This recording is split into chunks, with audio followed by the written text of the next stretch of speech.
Hello dears, എല്ലാവർക്കും നമ്മുടെ പുതിയൊരു വീഡിയോയിലേക്ക് സ്വാഗതം. ഇന്നത്തെ വീഡിയോയിൽ നമ്മളൊരു കഫ്താനാണ് സ്റ്റിച്ച് ചെയ്യാനായിട്ട് പോകുന്നത്. ഒരു 4 മുതൽ 5 വയസ്സ് വരെ പ്രായമുള്ള കുട്ടികളുടെ അളവിലുള്ള കഫ്താനാണ് ഇന്ന് നമ്മൾ ചെയ്യാനായിട്ട് പോകുന്നത്. ഞാൻ അതിനായിട്ട് തുണി 2 ആയിട്ട് മടക്കി ഇട്ടിട്ടുണ്ട്. അതിൻ്റെ ലെങ്ത്ത് വരുന്നത് 17 ഇഞ്ചും വിഡ്ത്ത് വരുന്നത് 10 ഇഞ്ചുമാണ് കേട്ടോ.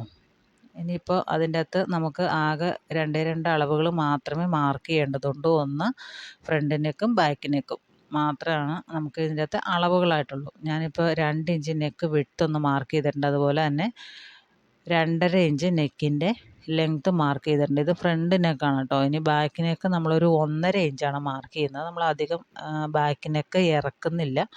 അപ്പോൾ അതിന് ആയിട്ട് നമ്മളൊരു 2 ഇഞ്ച് 1.5 ഇഞ്ചൊന്ന് മാർക്ക് ചെയ്തിട്ടുണ്ട്.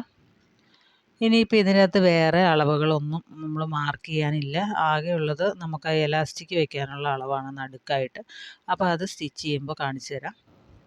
ആദ്യം നമ്മൾ ആ ബാക്ക് നെക്ക് ഒന്ന് കട്ട് ചെയ്തെടുക്കുകയാണ്. അപ്പോൾ ബാക്ക് നെക്ക് ഇവിടെ കട്ട് ചെയ്തെടുത്തിട്ടുണ്ട്. ഇനി അതിൻ്റെ ഉള്ളിൽ നിന്നൊരു പീസ് എടുത്ത് മാറ്റി വയ്ക്കുക. അതിന് ശേഷം തുണി നേരെ വെച്ചിട്ട് ഫ്രണ്ട് നെക്കും കൂടെ ഒന്ന് കുഴിച്ച് കട്ട് ചെയ്തെടുക്കുക. അപ്പോൾ ഈ രീതിയിലൊന്ന് കട്ട് ചെയ്തെടുത്തിട്ടുണ്ട്.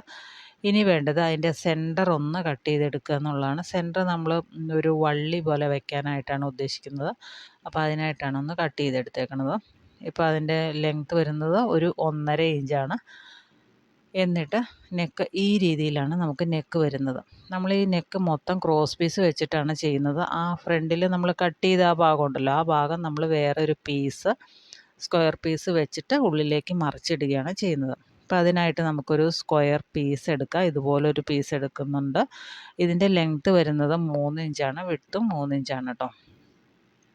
അതിന് ശേഷം ഞാനൊരു 4 ഇഞ്ച് അതൊന്ന് മടക്കി തയ്ക്കുന്നുണ്ട്. ചീത്തവശത്തേക്ക് 4 ഇഞ്ച് മടക്കി തയ്ക്കുന്നുണ്ട്. 3 വശവും നമുക്കതുപോലെ ഒന്ന് മടക്കി തയ്ച്ചെടുക്കാം കേട്ടോ.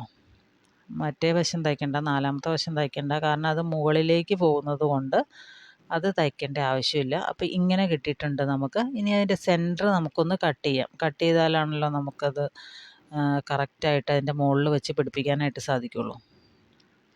അപ്പോൾ ഈ രീതിയിൽ നമ്മൾ ആ ഫ്രണ്ടിൽ വെച്ചിട്ട്, അതായത് നല്ല വശത്ത് വെച്ചിട്ട് ഒന്ന് സ്റ്റിച്ച് ചെയ്തെടുക്കുന്നുണ്ട്. ഞാനിപ്പോൾ നല്ല വശത്ത് വെച്ചിട്ടാണ് സ്റ്റിച്ച് ചെയ്തെടുത്തിരിക്കുന്നത്. ഇനി ഒന്ന് കട്ട് ചെയ്ത് കൊടുക്കുക. ആ കോർണറൊക്കെ കറക്റ്റ് തിരിഞ്ഞു വരാനായിട്ട് ഒന്ന് കട്ട് ചെയ്യുന്നുണ്ട്. ഇനി ഫുള്ളായിട്ട് അത് മടക്കി ഉള്ളിലേക്ക് വെച്ചിട്ട് സ്റ്റിച്ച് ചെയ്തെടുക്കുക. പുറമേ നിന്ന് സ്റ്റിച്ച് ചെയ്യാം, വേണമെങ്കിൽ ഉള്ളിൽ നിന്ന് സ്റ്റിച്ച് ചെയ്യാം, ഏത് രീതിയിൽ വേണമെങ്കിലും ചെയ്യാം. അപ്പോൾ ഈ രീതിയിലാണ് അപ്പം നമുക്ക് നെക്ക് കിട്ടുന്നത്. ഇത് നല്ല വശമാണ് എടുത്ത് വെച്ചിരിക്കുന്നത് ഫ്രണ്ട് പീസിൻ്റെ. അതുപോലെ തന്നെ ബാക്ക് പീസിൻ്റെ നല്ല വശവും എടുത്ത് ജോയിൻ ചെയ്ത് വെച്ചിട്ട് അതിൻ്റെ ഷോൾഡർ ഒന്ന്, രണ്ടിൻ്റെയും ഷോൾഡർ ഒന്ന് സ്റ്റിച്ച് ചെയ്തെടുക്കുക. അപ്പോൾ ഷോൾഡർ ഞാനിവിടെ അടിച്ചെടുത്തിട്ടുണ്ട്. ഇനി നമുക്ക് വേണ്ടത് ഇതിൻ്റെ ആ താഴ്ഭാഗം ഉണ്ടല്ലോ, അതായത് ഇപ്പോൾ ഒരു സ്ക്വയർ പോലത്തെ പീസാണല്ലോ ഇത്. ആ പീസിൻ്റെ താഴ്ഭാഗം നമ്മളൊരു 4 ഇഞ്ച് മടക്കി ഇതുപോലെ തയ്ക്കുക. അപ്പോൾ നിങ്ങൾക്ക് വേണമെങ്കിൽ ഈ സമയത്ത് ഒരു ലേസോ എന്തെങ്കിലുമൊക്കെ വെച്ച് കൊടുക്കണമെങ്കിൽ വെച്ച് കൊടുക്കാവുന്നതാണ്. അപ്പോൾ സ്റ്റിച്ച് ചെയ്തെടുത്തിട്ടുണ്ട്. ഇനി വേണ്ടത് നമുക്ക് കഴുത്ത് തയ്ക്കുക എന്നുള്ളതാണ്. ഞാനിപ്പോൾ ഒരു 1.5 ഇഞ്ചിൻ്റെ ക്രോസ് പീസ് എടുത്തിട്ട് 2ആയിട്ട് മടക്കി സ്റ്റിച്ച് ചെയ്തുകൊണ്ടിരിക്കുകയാണ്. അപ്പോൾ നിങ്ങൾക്ക് സെയിം കളറുള്ള തുണി ഉണ്ടെങ്കിൽ അതിൻ്റെ എടുക്കാം. അപ്പോൾ കുറച്ച് ലെങ്ത്തിൽ എടുക്കുക. കാരണം നമുക്ക് അവിടെ ഒരു കെട്ട് പോലെ വരുന്നതാണല്ലോ. അപ്പോൾ അതിനും കൂടി വേണ്ടിയിട്ട് കുറച്ച് ലെങ്ത്തിൽ എടുക്കുക. അപ്പോൾ ഈ ഒരു രീതിയിൽ നമുക്ക് കഴുത്തിൽ നിന്ന് വെച്ച് നോക്കുമ്പോൾ ഏകദേശം അറിയാമല്ലോ എത്ര ലെങ്ത്ത് വേണം എന്നുള്ളത് താഴേക്ക് കെട്ടാനായിട്ട്. അപ്പോൾ ഇത്രയും നീളത്തിൽ ഞാൻ എടുത്തിട്ടുണ്ട്. ഇനി നമുക്കൊന്ന് മാർക്ക് ചെയ്ത് വെക്കാം. കാരണം എവിടെയാണെന്നുള്ളത് കൃത്യമായിട്ട് കറക്റ്റ് 2 സൈഡിലേക്കും ഒരുപോലെ വെച്ചിട്ടൊന്ന് മാർക്ക് ചെയ്ത് വെക്കുന്നുണ്ട്. നമ്മളിത് വയ്ക്കുന്നത് ചീത്ത വശത്താണ് കേട്ടോ. അപ്പോൾ തുണി നമുക്കൊന്ന് തിരിച്ചിടാം. തിരിച്ചിട്ടിട്ട് നമുക്ക് ആ ഒരു ഓപ്പണിംഗ് വരുന്ന ഭാഗം ഉണ്ടല്ലോ ഫ്രണ്ടിൽ, ആ ഓപ്പണിംഗ് വരുന്ന ഭാഗത്ത് വെച്ചിട്ട് ഒരു 4 ഇഞ്ച് തയ്യൽ തുമ്പിട്ടിട്ട് സ്റ്റിച്ച് ചെയ്ത് കൊടുക്കാം. 4 ഇഞ്ചിൽ കുറവായാലും കുഴപ്പമില്ല, 4 ഇഞ്ചിൽ കൂടരുത്. കാരണം നമുക്കിത് നല്ല വശത്തേക്ക് പതിച്ച് വെക്കാനുള്ളതാണ്, പതിച്ചടിക്കാനുള്ളതാണ്. അങ്ങനെ പതിച്ചടിക്കുമ്പോൾ തയ്യൽ തുമ്പ് കൂടുതലാണെങ്കിൽ അത് വെളിയിലേക്ക് ഇങ്ങനെ തള്ളി നിൽക്കും. ആ ഒരു ക്രോസ് പീസിൻ്റെ വെളിയിൽ കൂടെ കാണാനായിട്ട് സാധിക്കും. അപ്പോൾ അതൊരു വൃത്തികേടായിട്ട് നമുക്ക് തോന്നും. അപ്പോൾ അങ്ങനെ വരാതിരിക്കാനായിട്ട് നമ്മൾ തയ്യൽ തുമ്പ് മാക്സിമം കുറച്ചെടുക്കുക.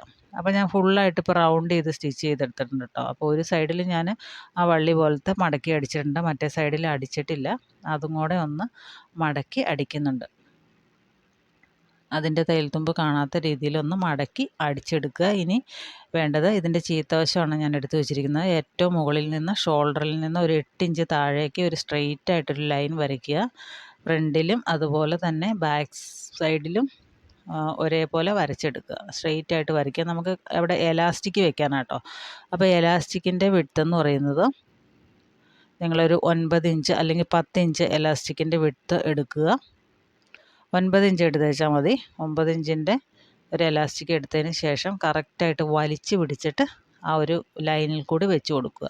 ഇനി ഇത് നല്ല വശമാണ്. നല്ല വശത്തെ ഷോൾഡറിൽ നിന്ന് ഒരു 5 ഇഞ്ച് താഴേക്ക് ഒന്ന് മാർക്ക് ചെയ്യുക ആം ഹോള്. ആ ആം ഹോളിൻ്റെ അവിടെ നിന്ന് നമുക്കൊന്ന് ഷേപ്പ് ചെയ്ത് വരച്ചെടുക്കാം. ജസ്റ്റ് ഒന്ന് ഷേപ്പ് ചെയ്താൽ മതി. ഷേപ്പ് ചെയ്തില്ലെങ്കിലും കുഴപ്പമില്ല. എന്നാലും ഒന്ന് ഷേപ്പ് ചെയ്ത് ചെറുതായിട്ടൊന്ന് ഷേപ്പ് ചെയ്ത് വരച്ച് കൊടുക്കുക. അപ്പോൾ നമ്മൾ എലാസ്റ്റിക് വെക്കണതുകൊണ്ട് ഷേപ്പ് ചെയ്യേണ്ട ആവശ്യമില്ല. എന്നാലും ഞാനൊന്ന് ഷേപ്പ് ചെയ്യുന്നുണ്ട്. അപ്പോൾ ആ ലൈനിൽ കൂടെ സ്റ്റിച്ച് ചെയ്തെടുക്കുക. അപ്പോൾ ഇത്രയേ ഉള്ളൂ നമ്മുടെ വീഡിയോ. വളരെ സിമ്പിളായിട്ട് ചെയ്യാൻ പറ്റുന്ന നല്ലൊരു ടോപ്പാണ്. എല്ലാവരും ചെയ്ത് നോക്കണം. കൂടുതൽ വീഡിയോസുമായിട്ട് നമുക്ക് വീണ്ടും കാണാം. Thanks for watching.